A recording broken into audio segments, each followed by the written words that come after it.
Je n'aurais jamais imaginé qu'une omelette à la tomate et à l'oignon puisse être aussi délicieuse. Pour commencer notre recette, nous allons couper un oignon rouge en tranches. Tu vas être surprise par le résultat de cette recette, la saveur est incroyable. Dans une poêle, j'ajoute une cuillère à soupe de beurre. Et nous allons l'étaler jusqu'à ce qu'il fonde. As-tu déjà essayé de faire une recette comme celle-ci à la maison? Dis-le-moi, j'adorerais le savoir.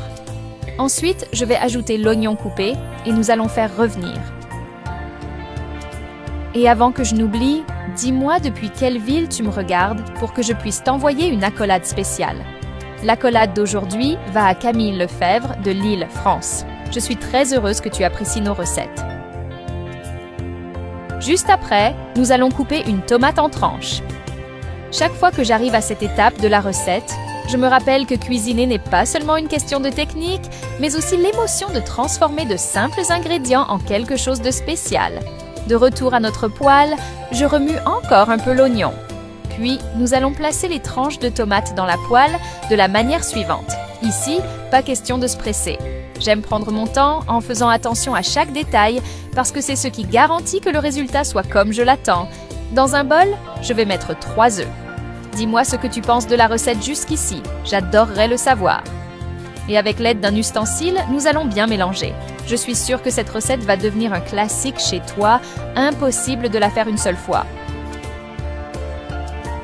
Ensuite, nous allons ajouter un quart de tasse de lait.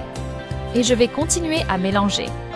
Je vais ajouter une cuillère à café de sel et une demi-cuillère à café de poivre noir. Une fois le mélange homogène, nous allons le verser dans la poêle sur notre préparation. Puis, je vais laisser cuire pendant 5 minutes. Maintenant, nous allons ajouter de la mozzarella à ton goût.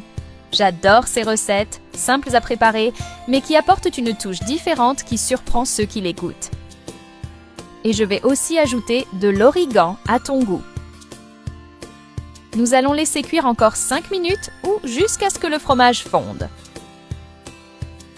Peu de plats réussissent à unir la simplicité et la saveur de manière aussi harmonieuse que cette omelette à la tomate et à l'oignon. Cette recette me surprend toujours parce qu'elle est rapide, la texture est douce et le résultat final est de ceux qui rendent n'importe quel repas plus savoureux. En plus, c'est une option polyvalente qui convient à tout moment de la journée et qui emplit la cuisine d'un parfum irrésistible.